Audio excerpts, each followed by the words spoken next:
Today's guest is someone whose journey, wait a minute. Yeah, journey, expertise, and voice have guided many through one of life's most difficult paths, a cancer diagnosis. We're honored to welcome Kenny Perkins to the show. Kenny is a radiation therapist, a board certified cancer coach, a dedicated advocate, podcaster, and author of The Five Stages of Winning with a Cancer Diagnosis. Today, we're going to dive deep into misconceptions about mammograms, explore emotional realities of cancer, and discuss how we can better advocate for ourselves and our loved ones when navigating this disease. Kenny, welcome to the Unexpected Detour. Please tell us a little bit about yourself. Oh, Francis, thank you so much for having me here on your show today. It's an honor to be here. Finally, right? Yes. And something happened right now, right in this moment. My screen just went black. That was weird.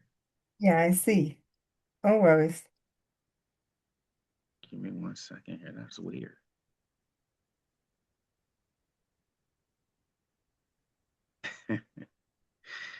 Of course, right? Of course this happens. Yeah, right? Just on my time, right? But it's okay. Let's see what we got here. You good now?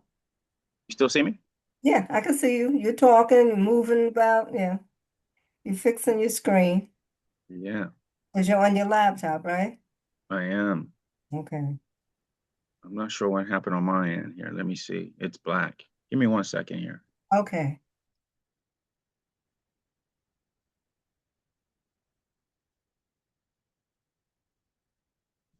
Because I can see you.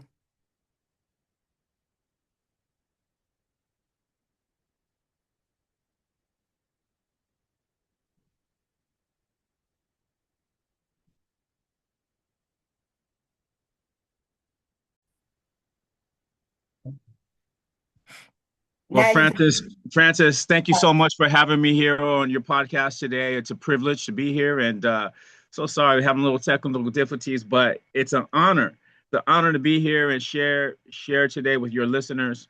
And you know, I think it's amazing for some of the things that you are doing here, and we just had a little chance to talk a little bit offline. So thank you so much for having me as your guest. okay. So let the audience know about Kenny. Yeah, for That's sure, why I wanted you here because I wanted to know more myself for about sure. the cancer guy. Yeah. Well, Francis, thank you so much. I mean, one of the things I landed in this industry, the cancer industry, by accident. I thought all my life I was going to be an architect, and I was working towards that up until I graduated from high school. I was taking all of the architectural classes, engineering classes.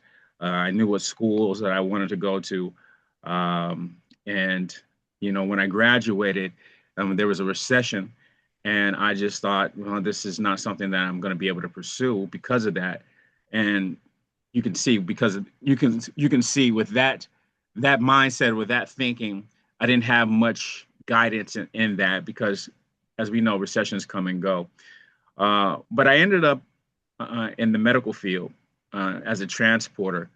And one day I was transporting a patient to radiation oncology. And as a transporter, I was transporting strictly for radiology. You come in, you get a chest x-ray, right? When you come in, you fell out of the tree. Did you break your arm? Yes or no? That's kind of what we were doing. And I was transporting those patients. But I transported a patient to radiation oncology one day, and I thought, wow, this is different. It was in a different building, it was in a different location. I had never been there. And so I started asking questions to the therapist at that time. And they told me that they seen their patients anywhere from 4 to 8 weeks. And I thought, man, that is amazing, right? It's just not, one and done. You build a relationship with them, you get to know them, their families, their likes, dislikes. And then for me, that touched me, because that fits who I am, getting to know people, being personable. And so I decided that I was going to get into that. And then they tried to deter me. I said, radiation oncology, what do you know about that? And they were like, you don't want to do it. It's depressing, and you need to do something else, maybe like nuclear medicine or something like that. But at that point, I was like 19. So I was like, don't tell me what to do. I'm gonna do it, So it was that stubbornness that kind of led me into it. Before going into school for radiation oncology, radiation therapy, I thought, well, if they cured cancer, I better have a backup as far as a career is concerned. So I did radiology first, did radiologic technology, became a tech, and then went to school, back to school for radiation therapy. So that's kind of how that happened. As far as my involvement into radiation therapy and the cancer industry. Um, and so probably up until 20, 2020, um, I decided I was going to pursue something that I had been thinking about. I had mentioned to one of the physicians, it wouldn't be kind of cool if we had a show where people can go to a platform, they can speak about cancer and the different things that are happening within the cancer industry. And she kind of said, facetiously, sarcastically, also, you'd be like the Oprah of cancer. And I replied back like, yeah, kind of. And so that has been my tag at this point. In 2020, I became a cancer coach.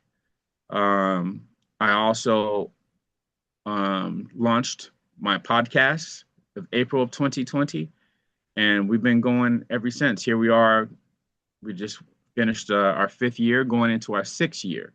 So, it all starts from ideas that you have, and I thought there should be more. I could be doing more for these patients. And so that's kind of how the podcast and cancer coaching evolved. But then you have a book too. Yes, right. Wow. I mean, it's never enough, right? It's never enough. It's always trying to provide value for the patients. And so, one of the things when you get diagnosed, you go through these stages, and we talk about that. So the 5 stages of winning with a cancer diagnosis, and you can find that on Amazon. And we're doing whatever we can to make sure that we we give those that are diagnosed, their family members or the caregivers, whatever their need in order to be successful on this journey.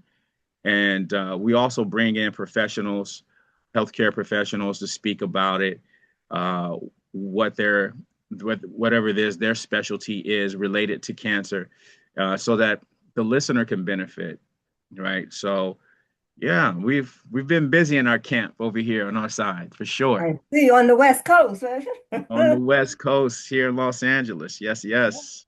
trying to do the East Coast. Let me ask you a question. There's a lot of confusion around about how women should get mammograms. Can you help break that down? Absolutely. I'm not a radiologist, but oddly enough, this is interesting. I just hung up the phone with a radiologist. She'll be coming on the show. And what we're talking about is the type of testing that should be given to ladies. And a lot of times, the standard is obviously you're getting a mammogram. But what she mentioned today was that for those that have very dense breasts, um, sometimes a mammogram not enough. You need to do an MRI. So we're gonna be launching that show soon, or actually recording that show soon, so that breast patients know how to go about um, getting the right procedure. And what she mentioned too on that, and it was a meet and greet, and I mean, I can't make this up. This is crazy. You talked about some of the physicians sometimes not knowing what type of exam to order. And so we're going to be breaking that down also for those that are listening in, and for the professionals, because there's different types of orders for mammograms. So I'm excited about that. Again, my deal is to bring you the best content that we can so that it can help you on your journey. So yeah, we see a lot of breast patients in radiation oncology. I would say probably 50% of our patients are breast. Yeah, And it's sad that it's getting like this. And it's yeah, the younger ones that are getting it too. yeah. It really is. It really is. I've been doing this now for well over 2 decades, and we see that. We see a lot of younger um, females coming in being diagnosed. I have two under treatment now, so it's sad. Before in my earlier career, we didn't see that. They didn't see that often, but now it's becoming more and more common. Do you work with a lot of breast cancer patients? Yeah, I treat about 40 patients a day, So you're and doing the radiation or I'm doing the radiation. Yeah, oh, is that when we gotta hold your hand up and hold your breath? That thing? it That's sure. you? Yeah. Well, depending on, that hold the breath with your arms up is mostly for left-sided breast patients. They want to make sure that the heart is out of the way. So that's where the breath hold comes in um, for those types of patients. But yes, that's us, radiation oncology. Uh, we're the ones that irradiate the breast for sure. So you just do that part of radiation with the Hmm breast cancer patients, or you I do do all of I do them? all. Oh, so Yeah. you do anyone that has cancer, you're their radiologist then. Yeah, I am the therapist. I'm the radiation therapist for sure. Oh, So, we're the ones that administer the radiation. And so we're the ones that line you up, set you up every day and give the treatments. And so, it's not uncommon to have an average of 30, 40 patients per day. wow. It's Keep unfortunate. busy. It's unfortunate. That's a big number, but that's where it's at right now, and that's a spectrum. That's not just breast cancer. That's breast, that's prostate, that's lung. That's liver, it's brain, it's skin Oh, okay. cancers. So we do it all. What are those side effects of that radiation? Because I know they have some. Yeah. Well, depending on where you're being treated for a breast cancer patient, one is you're going to get some redness and some sensitivity in the skin because Yeah, we're burns. yeah we're radiating that area. Yeah, I got Depend burnt bad. yeah. Oh, Did you had that effect? yeah. Yeah.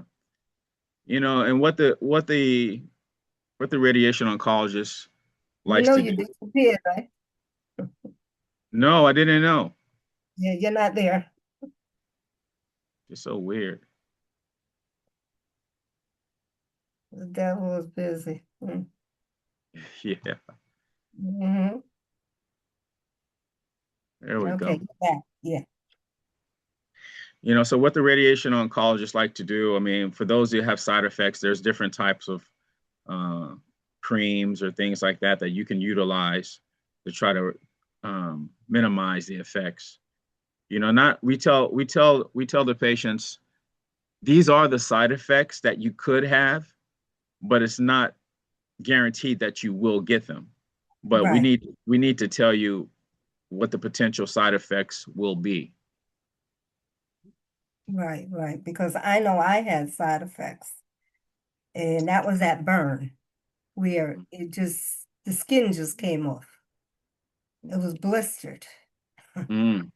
Yeah. Did they have to put you on a break or anything like that? No, they just Okay. said, stay there, hold your breath, and that's it. But then I saw a radiologist oncologist, and he said, don't pay attention to them when they tell you not to put some cream that they have. He said, put it on because it will help. Mhm. And then I had to get the burn cream because that's how bad it got. Mhm. Does it, okay, let me ask you a question. What does it do to your throat. My mother had lymphoma, Mhm. and she had to get like a mask here. Yeah. Yeah, that's how it's done. They put a mask there so they can radiate here. Yeah, the mask that we utilize, it's an immobilization device. So Hmm. for us in radiation oncology, when we're dealing with a high dose of radiation that we're administering to the patient, so we want to make sure that one, we're accurate and that we're treating the correct area every single day, day in and day out. So in order to ensure that, one of the things that we utilize is an immobilization device, and that being of a mask um, is one of them. Oh, So so putting the person in the mask ensures that excuse me, the patient is in the same position every single day. And so we take films, we take imaging to make sure that we are in the right location, and then we give that radiation to that specific area. oh, but I know it has a lot of side effects other than burns, correct? Well, yeah, each body part has a side effect, right? Depending on what we're treating. Okay. So yeah. So I mean, you're dealing with a high dose of radiation to a specific area. And so whatever the area that's in or whatever organ is in that area or in that path of that radiation, you have to talk about the potential side effects. Okay, but is it a myth that when it's okay, because I had done here with that it shrinks the skin or something? Because I know when I stretch, it'll hurt. And they're saying that's from the radiation. Yeah. Well, one, I want to make it clear. I'm not a physician. I Uh, know. yeah, yeah. I'm But what I just saying as but a what I radiologist, would you know the side effects? yeah, but what could happen? I'd like to speak on that. What I have seen over the 2 decades. For sure, for someone talking about putting your arms above your head, I assume we're talking about breast cancer Right. patients. And so we have an immobilization device that we use for breast cancer patients. And depending on the clinic, that can vary on that immobilization device. But obviously, we want to put the hands up so that we have full access to the breast when we're giving the treatments. So just putting your hands up every single day uh, above your head and being stretched, that in itself is what can cause some soreness, because you're elevating your arms and you have to hold them in that position for at least 15 minutes, right? As we were taking imaging, as we're giving you treatments, as we're positioning you. I mean, all those things are taking an effect. So when you talk about soreness or some tenderness in that area, absolutely. I mean, that's we're stretching you out and putting you on in a position. And then when you think about if you've got a lumpectomy, a lot of patients, right? You go and get the biopsy, they do the lumpectomy, or you have surgery, they take out some lymph nodes. And these are all the things that I've seen over the course of my career. Uh, there's some tightening because you just had surgery there. And Okay. so they talk about, are you doing the exercises? They give you exercises or things that you should do, maybe walking your hands above the wall. Physical therapy has their own regimen on what um, a breast a breast patient should go through after having surgery. So all of those things play a role in your ability to stretch and the soreness that you may feel because of that, Okay, let's go to the emotional side. How do you handle people who are going through not breast cancer, but just cancer emotionally? How do you how do you coach them so, you know, they don't feel a certain way? Emotions have a lot to do with it too. for sure. For sure. Well, that's one of the most it's one of the most important things. That my podcast is based really on that. We can talk about some of the things that happen in the treatments, but it's really the emotional standpoint that needs to be addressed. Because the doctor, you come in, you see him, he sees you, He says, this is your diagnosis. This is what we're going to do. This is the treatment regimen. Great. You come in back to us. We administer the treatments. Great. So getting the treatments, the physical, all of that stuff is there. But what about the emotional?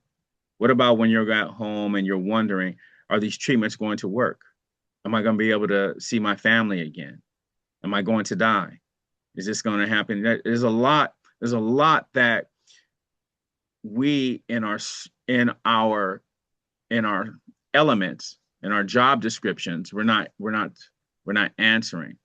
We get you in and get you out. So I seen that, and that's one of the reasons why I became a cancer coach, and that's one of the reasons why I created this podcast, because the emotional side is extremely important.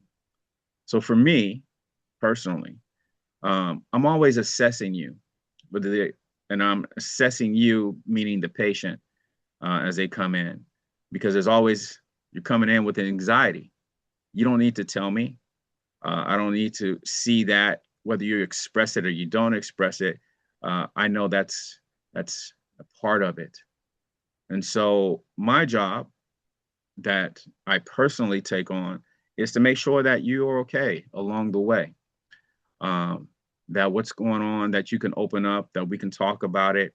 And I make sure that the dialogue is established early so that when we go through treatments together, because I'm going to see you, unlike the doctor, unlike the nurse, the radiation therapist, we're going to see you every single day because we're the ones giving the treatments. So every single day, I'm checking on you. I'm seeing how you are. How are you? How was your evening? What's going on? How you feeling? If you start to express, you know, there's been some emotional uh, challenges that you're going through, then I'll allow space for that, right? I allow space for you and I to have conversation as we are um, working towards your treatments. And so the conversation with me from an emotional standpoint is not one of a single day. It is what happens throughout the entire treatment. So that's me. That's Kenny Perkins. That's his approach, because not only I was a coach before I became a coach, right? Okay. This is what I've been doing for a living for the last 2 decades plus. So making sure that my patients are emotionally stable, uh, or an emotional state where they can function is important. Because if not, then I need to report that to the powers that be so that they can get the help that they need, right? Okay. And what about spirituality? That's really important. Yeah. Well, spirituality is something that, depends on the individual, right? So, I mean, there's people that don't have spirituality. They may be atheists. They don't believe in God. And then there's people who are extremely spiritual and or religious. And so regardless of your background, because that's where it comes from, right? Your background and your beliefs. Um, I try to make sure that I'm tapping into that, with that individual, and not necessarily in a sense of um, um, speaking or being preachy, but also just being able to speak on that level with you. I think is extremely important for me. You have to meet them at their place.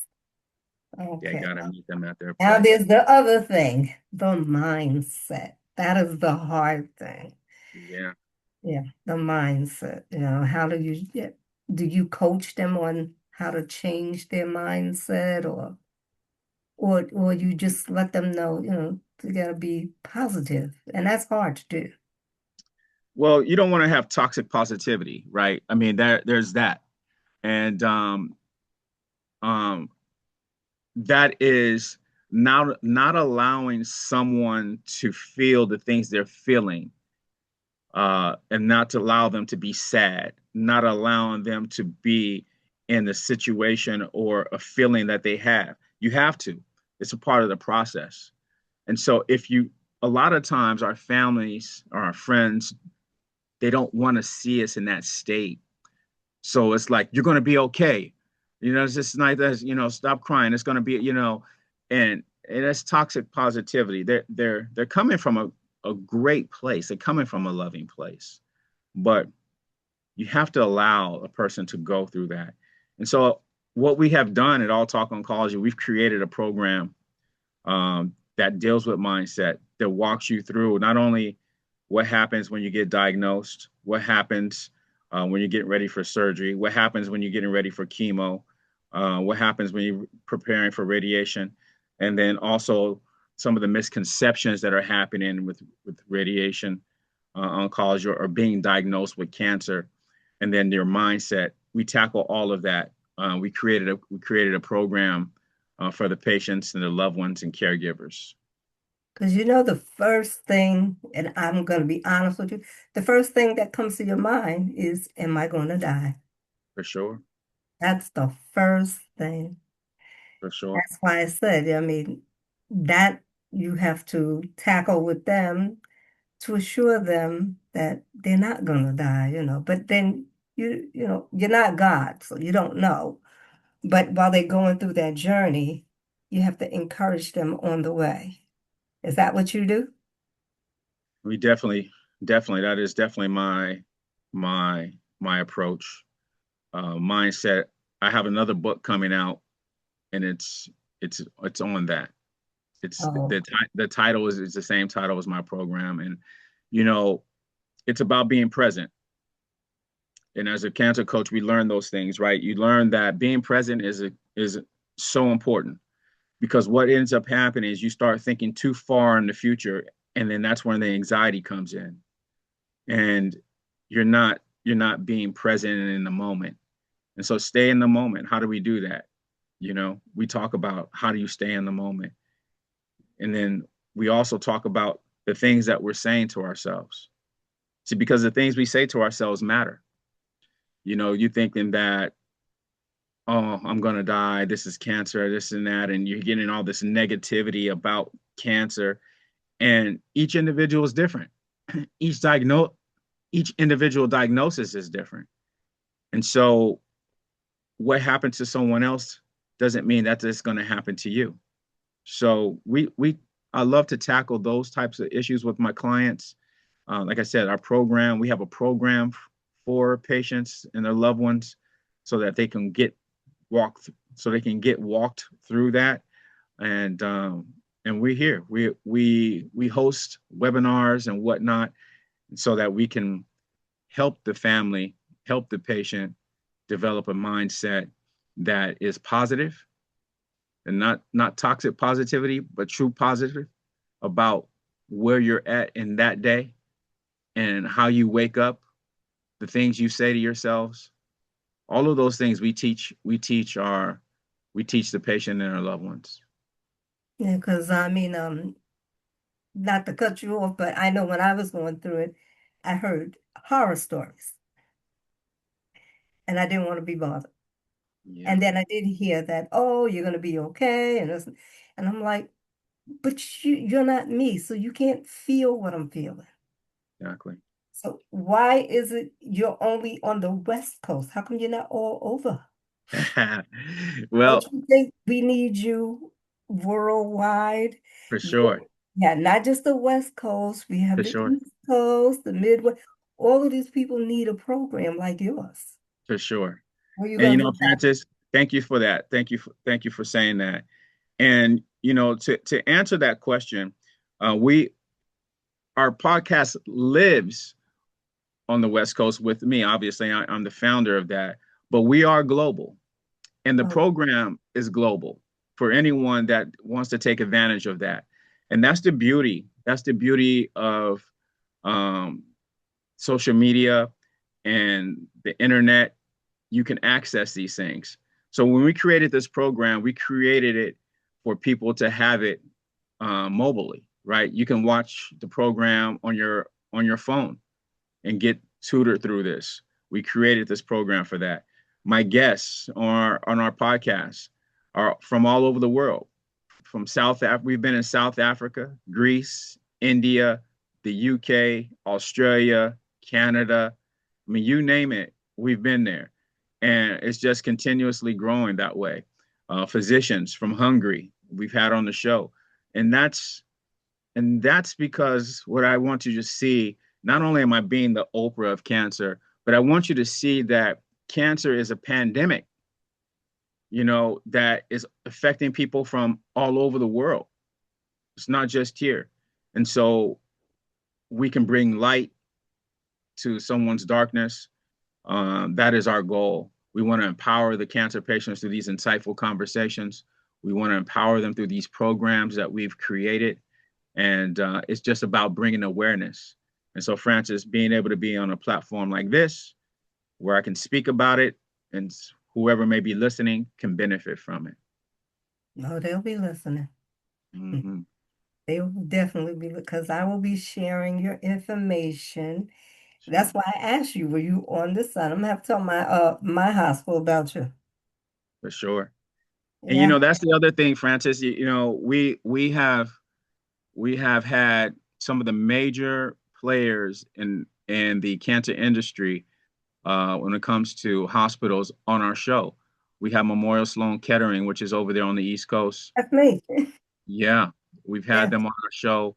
We're talking about it, and so had some phenomenal physicians from there, um, and continuously. That's a relationship that we definitely love, and because what we're doing is providing awareness. Dana Farber is another on the East Coast that we've been associated with and had on our show. It's just we're continuously UCLA. Uh, we we want everyone to be on here to be able to give you information that you can walk away with. And in our programs, it's extremely important that patients see those programs because it brings a sense of relief. And as I say, I, it's me being the face of cancer. Right now, there's a lot of organizations and there's a lot of different institutions. But when you can go to a place like All Talk Oncology and you can find the resources that you need for the location that you're at, then that's powerful. When we can give you tools that you can go back and ask your medical team so that you guys both can make an informed decision and come to an agreement, that's powerful. And so that's what we want to bring.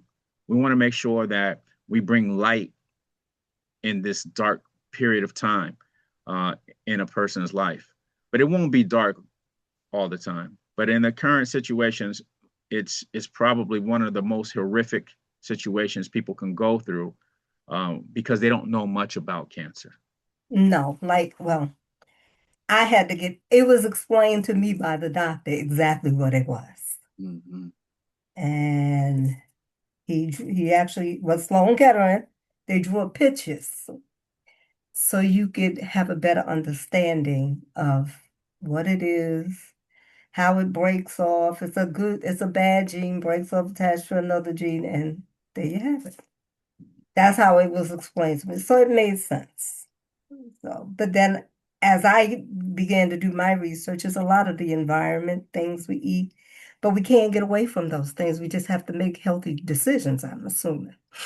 As far as food, and you talk about all those things because of food and your clothing and that bottled water, all of those things attribute to it. And I know alcohol definitely, For sure. and being overweight, so I guess not saying that you can't bypass it by even if you're healthy, but as long as they have all talk oncology to come to, it would help. It's a stepping stone and it's comfort, Yes. It's like that Southern comfort. You come there and you go home filled Yeah. with knowing that you're not going to die. You're going to be okay. Yeah. Okay. So that's what all talk oncology does. That's us. We want to, That we Southern want, comfort. I love that. I love that, Francis. I love that analogy. It's fitting, 100%. And that's exactly what we want to do, right? Because no one should have to live day to day in that fear, in that anxiety, or being overwhelmed, right? Not when there's resources, not when there's education involved. And that's what we've done. That's one of the main reasons why I've done this. I created a program for patients because a lot of misconceptions happen and they don't really know. And so we can educate you in that area. We created books because we wanted to make sure that you had something that you can read and understand what you may be going through. We bring in healthcare professionals so that we can help you see in different areas how you can prepare yourself. We bring in patients who have gone through it because maybe they can give you something that you may be experiencing and that you can adopt that you don't know about. All Talk Oncology is that. We want to make sure, when I say I'm going to be the Oprah of cancer, that's what we're doing. And when you talk about nutrition, when you're talking about fitness, it's important. We've had people on our show that talked about nutrition and why it's important, especially when you're getting prepared for treatments or surgery. And as we speak, um, I'm in talks with Mr. Knowles right now about a project that we're going to be working on. Yeah, I Uh, saw you had an interview with him. I was so upset because I did something about him too. I didn't have him, but I celebrated his life because he is an advocate. for And I sure, like when people advocate and they're not looking for money, they're sure, giving their knowledge to help the next person. for sure. That's what, yes, I did. I said, look, Kenny beat me to the punch. Well, we're on the same page, right? I mean, at the end of the day, I tell everyone, we are all on the same page to bring awareness to those that may be going through something like this. And even those, even a reoccurrence, we talk about that in my program. When you have a reoccurrence, it can be overwhelming because it's taken all of the energy that you've had in order to get through the first diagnosis, and then to come back and get a second one. Where do you draw that what do you draw that strength from? And so we talk about being able to draw strength, how to what are the things we're saying to ourselves, how do we get the mindset, and so that we show up every day for ourselves. And that's the key.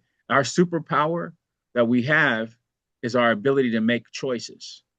We all have that ability. And so when we utilize and tap into our superpower, that and we backed with knowledge, it's you find yourself in a much better space. And so that's what we try to do, right? And yeah, that's our goal. That's what I said. It's Southern comfort. That's what you should put there. Taste of Southern comfort because it makes you feel comfortable. Yeah, You're not anxious or anything. You feel like a family member you can come talk to. And that's what it is. Like is when that we how you first is that started. how you feel? Yeah. I When we love that. when we first started and I was able to share that with you. Yeah, Yes. Because I don't want to share anything with anybody else. So it felt good, yeah, to share it with somebody that's in that profession, for sure. and it's not just oh, you're gonna be okay and this and that, Nah, I don't want to hear that. I need you Mhm. to listen. So that's why I said, and from my experience with my mother, it was her thing. I just want you to listen. And that's what she would tell the doctors because she was a nurse. I don't want to hear you. I want you to listen to what I'm saying. Listen to what's bothering me. So that's how she handled it. I mean, unfortunately, she did transition, but I was there with her. So that's why I asked you about that mass because she had lymphoma. And well, she was a tough cookie. So, hmm. Yeah, she used to boss them around. Yeah. Yeah. Yeah, I remember it's funny when she told the doctor to go back to medical school because you don't know how to draw blood. Yeah. And I told her I'm going home now. You better be here when I get back, young lady, because you are cruising for a bruiser. I, I think the doctor left the shoe with her head hanging down, and she got another doctor too. Yeah. I was like, oh, yeah, but this has been awesome. I finally we got a chance to meet and to Yeah, talk. for sure. And so I could rename my podcast. I mean, rename this episode, Kenny Perkins, Your Cancer Guy, A Taste of Southern Comfort. I love And it. then they'll be curious to want to know what was this Southern Comfort? Yeah. See, I thought you at first only dealt with just breast cancer, but you deal with oncology, period, Yeah, across the border. that's It's right. not one specific disease, it's all of them. Yeah. So then I understand, and I guess that is better that you cover them all because it's a wide spectrum. Have you dealt with any children that have dealt with breast cancer? I mean, with cancer, period? Yes. Yeah, yeah, for sure. We've had we've had uh, a guest on our show, and she talked about what it was like for her being able to go through cancer as a young lady before even going to high school, right? On junior high and going through the things like that and losing her hair and the challenges. And a lot of times kids don't have the ability to express themselves like adults, Right, but that doesn't mean that they're not feeling the anxiety or feeling the challenges that come along with it, self-consciousness, insecurities. And so right. being able to have them on the show and talk about that, and it's important. It's important to listen to not only for the kids that may be diagnosed, but also for the parents um, to hear what it's like and how they can approach their kids, right, dealing with something like that. And I think that's important when people actually sit there, even though they're with you and they're seeing you, they need to hear exactly what you're feeling because those emotions are really deep. That's how this started. Because I was writing, but I needed you to hear my voice. I needed you to know I was really going through something. So I thank you for all of this, and I will not keep you. Anything else you want to say? You want to come back again? for, for sure. You just let me know if you need me to come back. We'll definitely do that for your listeners. And just know, one, All Talk Oncology is a platform you can come through. It's not just for podcasting. We do it all. It's Okay. as I say, I want to be the Oprah of cancer. We've created programs for you if you're going through it. It all starts with your mind is another program that we have, and it talks about your mindset and how you prepare for that. We also have another program. So I have cancer. Am I going to die? That's the title of the program, and it walks you through all of the different things that I spoke about earlier, uh, when it comes to treatments, when it comes to misconceptions, and things like that. And then we're going to be working on another program here shortly. So those are some of the things that we have at All Talk Oncology. So if you're looking for some support on ways that you can, minimize some of the fear and anxiety, and if you're feeling overwhelmed, whether you are the patient, whether you're the loved one, or you're the caregiver, just Right. drop by All Talk Oncology and make sure that you benefit from some of the tools that we created for you. Oh, okay. All right. So I'm going to end this. Kenny, thank you for your honesty, your heart, and your deep commitment to those walking this difficult journey. To our listeners, if this episode touched you, share it with someone who needs encouragement because no one should have to walk their detour alone. Until next time, this is the Unexpected Detour.